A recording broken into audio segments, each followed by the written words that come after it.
Hello everyone, welcome to Election Future. Just when you thought Trump couldn't do any better, he expanded his electoral college lead again. Today, we'll take a look at the updated 2024 electoral map based on new polling averages, and we'll fill in the map in the order of poll closings. This way, you can see how the map will color in red and blue on election night. We'll begin at 7 o'clock p.m. Eastern Time, when voting ends in the first 6 states, which together account for a total of 60 electoral votes. We'll start by filling in the solid states for both candidates. Donald Trump will easily win Indiana, Kentucky, and South Carolina, while Kamala Harris will carry Vermont, the most liberal state in the country. Moving down to Virginia, we see a rather competitive race. Joe Biden won the Commonwealth of Virginia by a double-digit margin in 2020, but the state has been shifting to the right in recent years. Today, Kamala Harris leads by just 6.4% in the polls. Her lead is only propped up by a new poll showing her ahead by 11 points, which is an unrealistic margin. Virginia will likely be decided by less than 5 points and is only going to be marked as leaning blue on our map. Meanwhile, in Georgia,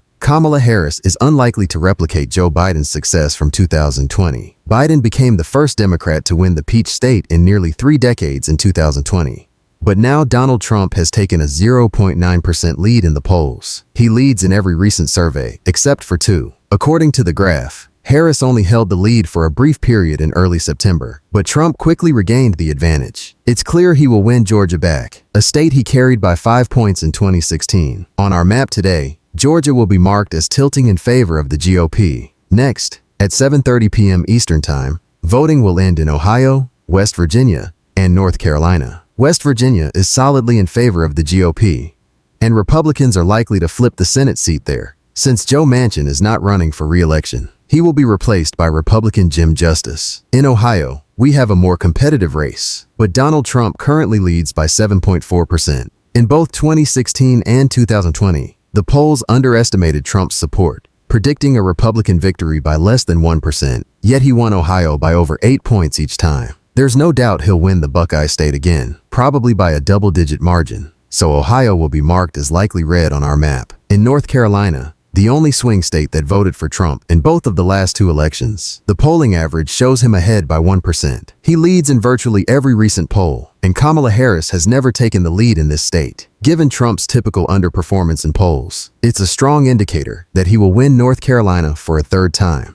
This state will be marked as leaning Republican. Then, 30 minutes later, at 8 p.m., we have the largest poll closing of the night. The states that close at this time represent 171 electoral votes, essentially a third of the entire electoral college. We have key races where voting will end, including in Pennsylvania, New Hampshire, and Florida, but we'll start by filling in the solid states. Trump will easily win Oklahoma, Missouri, Tennessee, Mississippi, and Alabama, once again dominating the Deep South. Kamala Harris is the heavy favorite in Massachusetts, Connecticut, Rhode Island, Maryland, and the District of Columbia. She's also on track to win New Jersey, Delaware, and Illinois by likely margins. Moving to the Northeast, we see 2 competitive races in New Hampshire and Maine. Harris will likely come out on top in both, but she won't win by as large a margin as in neighboring northeastern states. In New Hampshire, Harris is expected to defeat Trump by 7.8%. According to polling averages, slightly more than Biden's 7.4% margin of victory in 2020. Obviously, this is not going to happen. Kamala Harris is not going to outperform Joe Biden. The polls here are heavily overestimating her support, but based purely on the numbers, the Granite State will likely be blue. In Maine, Harris leads by an unrealistic 11.77%. There's no way Harris will win Maine by double digits when Biden only won the state by 9 points. However, based on the data, it is going to be marked as likely Democratic. In Maine's 1st district, Harris will win by a solid margin, while in the 2nd district, Trump is expected to carry it by a solid margin as well. Now let's turn to Pennsylvania, the most important race on the map. No other state is as pivotal as the Keystone State. It essentially unlocks the pathway to victory for both candidates. If Trump wins Pennsylvania, the election is over. If Harris wins Pennsylvania, she's in a very strong position to become the 47th president. As of today, Donald Trump leads by half a percentage point, and the most recent Rasmussen Reports poll has Trump up by 3 points. This is a very good sign considering past polling. In 2016, Clinton was supposed to win the state by 6.7%, but she lost it. In 2020, Biden underperformed the polling by nearly 5 points. Pennsylvania has always been close, and while Trump's margin is not huge, compared to past performances, the former president is in a strong position. Therefore, Pennsylvania will be marked as tilting red on our map, which is more than enough for him to win the Electoral College. Before I continue, nearly 3/4 of you are not subscribed, so please take a moment to subscribe for more content like this leading up to the election in November. Also, join my Discord server to chat with me personally. The link is in the description below. Now, let's move on to Florida. As we all know, this state simply isn't that competitive anymore. It's not going to be solidly in Trump's favor, but he's on track to win it for a third time, likely by a double-digit margin. The polls show him ahead by 6.1%. This is a very dominant performance, and he leads by 14 points in the most recent New York Times poll. Given the Times is one of the more left-leaning pollsters, this shows just how solid Trump's position is. Florida today is not what it was 4 years ago. In 2020, many thought Biden would win Florida. But not only did he lose, he performed worse than Hillary Clinton, who lost by 1.2%. On our map, Florida will be lean red, just missing the likely category.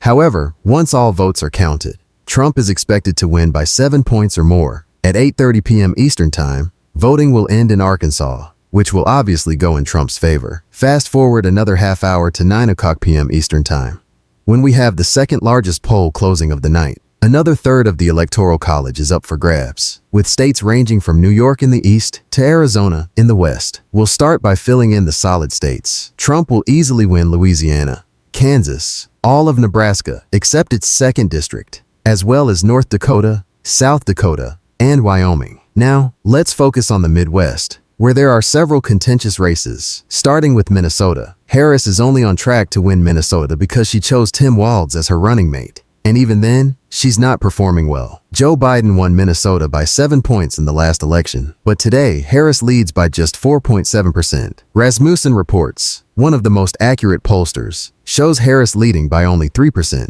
Minnesota could go down to the wire, despite Walz being on the ticket, so it will be lean blue on our map. Next is Wisconsin, where we see a major change. Donald Trump has finally flipped Wisconsin's polling average. The two latest polls from Quinnipiac and Rasmussen Reports both show Trump leading by 2%. And today, the former president is officially ahead by 0.1%. This is the first time Trump has led in Wisconsin since Harris entered the race in early August, and her lead in Wisconsin has now completely eroded. Donald Trump is the favorite in Wisconsin based on the polls, and at this point, that means he is leading in every single swing state.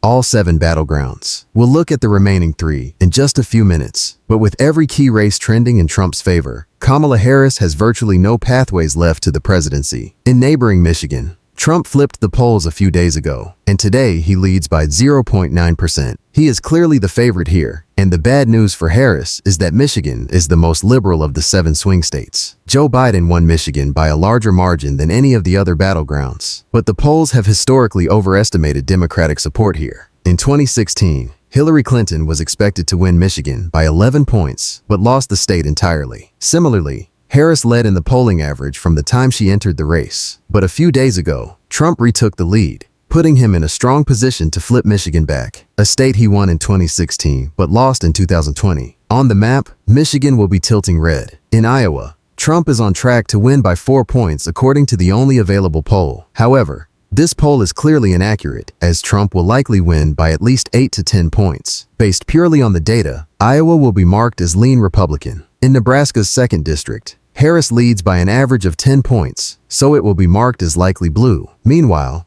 in New York, a solid blue state since 1992, Harris is only on track to win by 13.5 points, a disappointing margin for the vice president. On the map, New York will be likely Democratic. Now, let's move down to the Sun Belt, where we have 4 contentious races. Arizona is the most competitive of these. Democrats are defending the state, which Biden carried by 0.31% in 2020. Making him the first Democrat to win Arizona since Bill Clinton in 1996. However, based on today's polling, the state appears far from blue. Trump leads by an average of 1.4%, and in the most recent New York Times poll, he leads by 5 points, a margin even larger than his 3.5% victory in 2016. There was only a brief 2-day period when Harris led in the polls, and that was during the Democratic convention. At all other times, Trump has been ahead, and there's no doubt he's on track to flip Arizona back to the GOP. Arizona will be marked as leaning Republican. Next, In Colorado and New Mexico, two states that Biden won by double digits in the last election, Harris is underperforming. In Colorado, she leads by 11 points according to a Democratic-funded poll, so she will likely win by a smaller margin. In New Mexico, Harris leads by 8 points, but Biden won the state by 11. She will probably win by around 7 points at most. Both Colorado and New Mexico will be marked as likely blue on our map, though it's probable these polls are overestimating Democratic support. Finally, Texas, the Lone Star State, will be a big prize for the GOP. Trump is, of course, going to win the state for a third time in a row. He leads by 5.8% and is ahead in virtually every poll, while Texas has a competitive Senate race, with Ted Cruz fighting to hold his seat. Trump is expected to win by a larger margin. On the map, Texas will be lean red based on the polls, but it's likely Trump will win by a solid margin. At 10:00 p.m. Eastern Time, voting will end in Montana, Utah, and Nevada. Montana and Utah will be solidly in Trump's favor. In Nevada, Trump leads by 0.5%, making it a competitive race. No Republican has won Nevada since 2004, but compared to previous elections, Trump is polling better than ever before. Nevada, which elected a Republican governor in 2022, has been shifting rightward. Based on the polls, Trump is on track for a narrow victory, so Nevada will be marked as tilting red. At 11:00 p.m. Eastern Time, voting will end on the West Coast. Harris will easily win Washington and California, while Oregon will be likely Democratic. Idaho, of course, will go solidly for Trump. Then, at midnight Eastern Time, voting will end in Hawaii, which will overwhelmingly favor Harris. Finally, at 1:00 a.m. Eastern Time, Alaska will close, and Trump is expected to win the state. Based on the new polling averages, Donald Trump is projected to win with 312 electoral votes, his largest lead since Harris entered the race. With less than 20 days until the election, Trump is in his strongest position yet, and there is little doubt he is on track to win this election. Thank you all for watching. Be sure to like, comment, and subscribe for more content like this leading up to the election in November.